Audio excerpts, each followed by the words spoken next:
Welcome to Hauntcore Vault. If you are ready for horror tales, you are in the right place. If you are new, please subscribe to the channel. I'd love to know where are you from and what time you are watching. Let's begin. The therapist says I have memory gaps. That trauma can do that to a person, make the mind shut doors to protect itself. They found me walking down the highway barefoot, clothes soaked in blood. I didn't know where I was, didn't know what happened. I told them I must have seen something awful, maybe a murder, maybe more. The police asked questions, lots of them. Whose blood was it? Why was I in that part of town? Where was the weapon? I couldn't answer. Not because I didn't want to, because I genuinely didn't remember. That's what I said anyway. The therapist nodded, said sometimes we block out what we can't handle, said I might start to remember, piece by piece, images, smells, sounds. I told her I had a dream last night. Flashing lights, a scream, a knife in my hand. She said, "It's progress." I smiled, because it wasn't a dream, not even close. I remember everything. I remember how her voice broke when she begged, how warm the blood was on my skin, how quiet everything felt when it was done.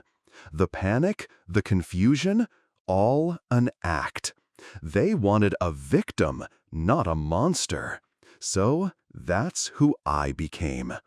Now I sit on this couch once a week, nodding, shaking, crying on cue, waiting for them to say I'm healing, waiting for the day they finally say, "You're free to go." I swear to you, it started so small. Just a shadow in the window one night, a man in a white mask staring in at me. I thought maybe it was a prank, a neighbor's kid. But he came back, night after night, same mask, same stillness, just watching. I called the police. They found nothing. I begged my friends to stay with me, but nobody ever saw him but me. I couldn't sleep. I couldn't breathe in that house anymore. So I moved. Different town, different locks, different curtains.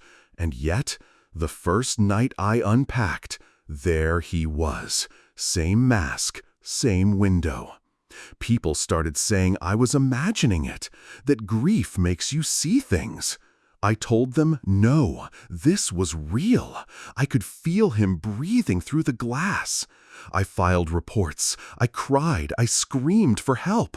Nobody believed me. Nobody listened. And then the dream started. His eyes behind the mask, my bedroom flooded with blood, his voice whispering my name. I thought I was losing my mind. But the truth is worse. Because there was no masked man. That mask, it was mine. I bought it.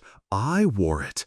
And the man I kept seeing, he wasn't standing outside my window. He was buried 6 feet under the dirt behind it. My ex, he wouldn't leave me alone. He said he'd ruin my life, drag me through hell before he let me go. So one night, I put on the mask, I picked up the knife, and I made sure he couldn't hurt me again. The police never found him, not until I broke down, until the visions drove me to confess. I told the world I was the victim, that I was haunted, but the only one haunting me was me. So yes, I kept seeing a masked man at my window, because every time I looked into the glass, it wasn't him watching me.